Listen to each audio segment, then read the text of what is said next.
Isipin mo, basa yung brief nyo, 8 oras, kaya nyo yun? Ako, kinaya ko, 8 oras, basa yung brief ko. Good morning, tropa! Yan, pasok na naman tayo ng trabaho, mga tropa.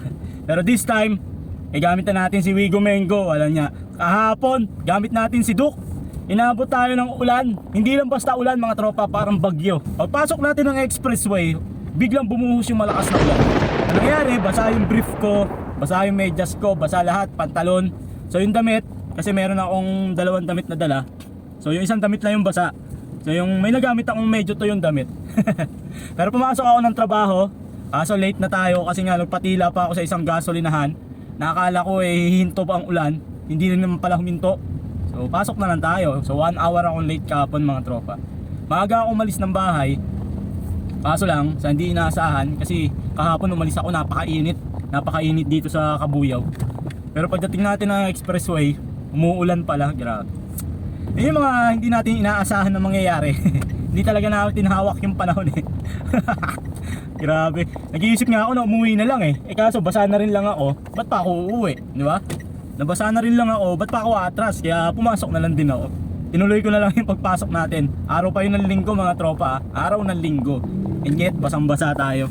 Grabe. So ngayon, umulan-ulan na. So umulan na dito kanina sa amin. Kaya sabi ko, hindi na ako makikipagsapalaran. Magkotse na lang kahit na walang gas yung kotse. So mangyari, ako na naman papagas nito.